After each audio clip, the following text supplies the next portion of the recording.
After giving my reaction to the Beatles' new song Now and Then the other day, so many of you liked it, including the Beatles themselves, that I thought it was time to have a look at the video, and I just happen to have a copy of it here, so I'm going to watch the Beatles' new and last video, Now and Then. Let's have a watch. And here we go, take it away for the very last time, the Beatles. Tuning up the guitars. Just to show it like any other band. Oh, in goes the cassette. Paul's old Hofner. There it is. The 1963 bass.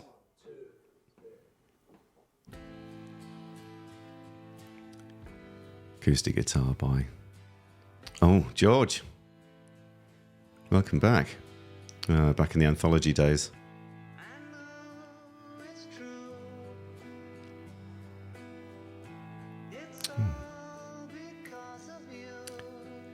Oh, wow. John looking out to sea. Oh, there they are. There's the boys.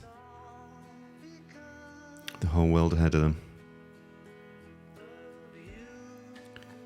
There's modern Paul. 2023 Paul. Ringo on drums in his studio. And back in the 90s. With George. This footage, by the way, the 90s footage looks great. Modern Paul playing some more bass. Young George. If they could make the old anthology look that good, it'd be amazing. Because it looks a bit old now. Go on, Ringo. Ah. Modern background vocals. And back in Shea Stadium, I think that is.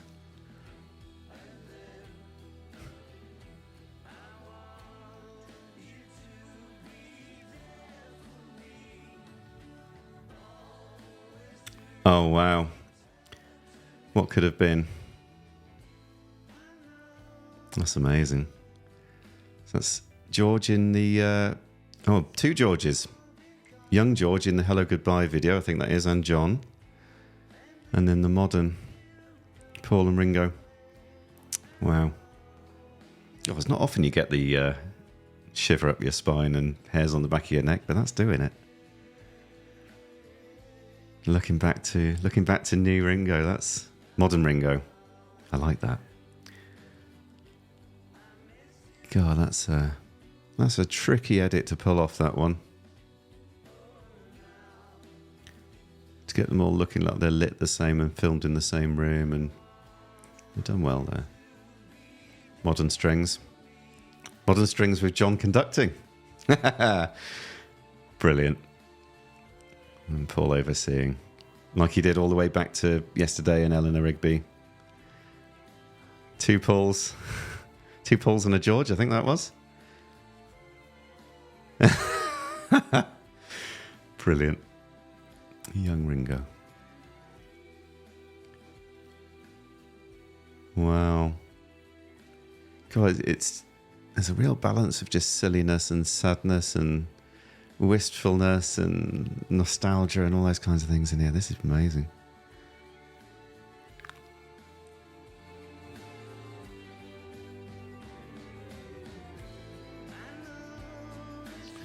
Back in the 90s. This is Strawberry Fields Forever, I think. A bit of green screen, a bit of artificial green screen. Is it Strawberry Fields or Penny Lane, that one? I was getting those two confused. This is Rain, I think. Shea Stadium. Oh, God, too many. Very, very young Beatles there. Before they got a clothing budget. There you go, back in the day.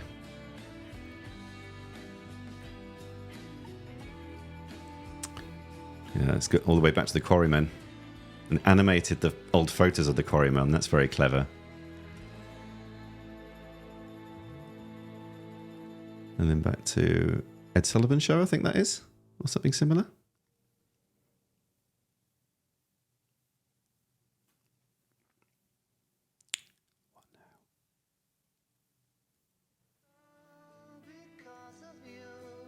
Wow. incredible.